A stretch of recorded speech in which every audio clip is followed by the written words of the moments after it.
Jésus s'était assis dans le temple et regardait. Il me plaît ce matin de considérer qu'il y en a parmi nous, non habitués de nos célébrations, qui regardent, observent. Nos attitudes de croyants sont-elles en cohérence avec le message que nous proclamons dans la foi? Notre prière est-elle vraiment sincère ou voulons-nous seulement paraître? Sommes-nous devant Dieu et devant nos frères et sœurs ou seulement devant nos compatriotes? Jésus s'était assis dans le temple et regardait. Il regardait avec bienveillance. Puissions-nous ce matin entrer dans cette bienveillance envers nos voisins pour porter avec eux cet hommage aux poilus, ce désir de paix, cette volonté de paix. De la parole de Dieu ce matin, je retire 2 enseignements. Le premier, notre pauvreté matérielle ou humaine ne nous empêche pas d'être généreux. L'exemple de la veuve de Sarepta dans la première lecture et celui de la veuve du temple de Jérusalem nous l'enseignent. Ce qui nous est demandé par devoir d'humanité, tout autant que dans la foi, c'est de nous donner. Là est notre vocation humaine. Là est notre amour. Tout d'abord en reconnaissance qu'avons-nous que nous n'ayons reçu, y compris nos talents, nos réussites même, n'ont pas pu être solitaires, seulement individuelles. Et puis, en forme de projet, nous donnons de nous-mêmes parce que nous voulons aimer et qu'il n'y a pas d'autre chemin à l'amour que de se donner, que de payer de soi. Le Christ a ouvert ce chemin de l'offrande en souffrant sa passion une fois pour toutes. C'est notre deuxième lecture.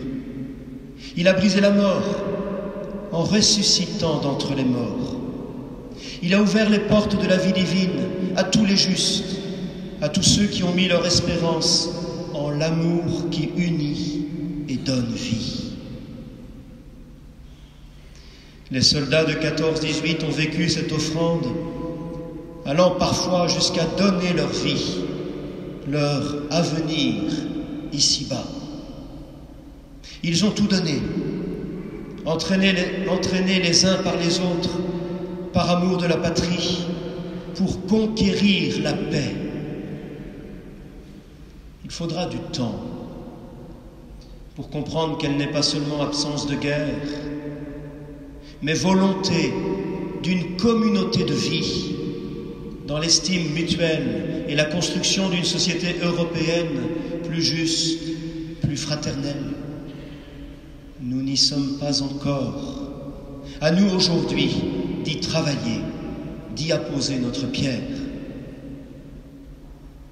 Premier enseignement, notre pauvreté ne nous empêche pas d'être généreux.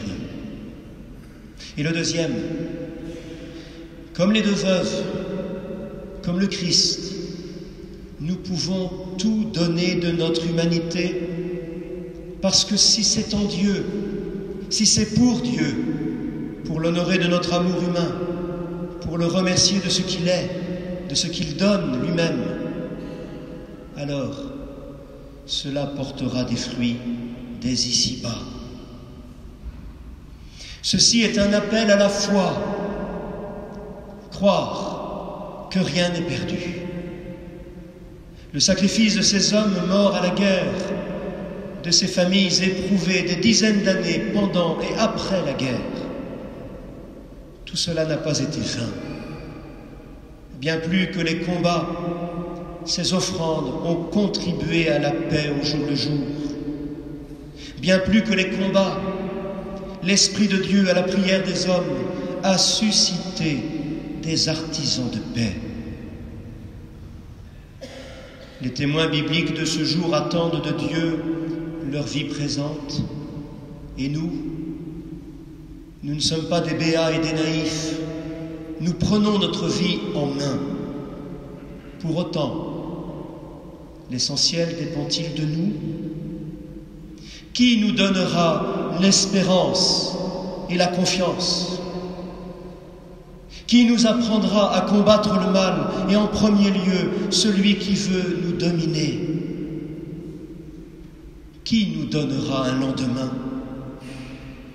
Qui nous fera tenir à l'unité dans une famille, à la communion entre nous dans une communauté humaine, malgré nos différences, nos divergences, nos orgueils?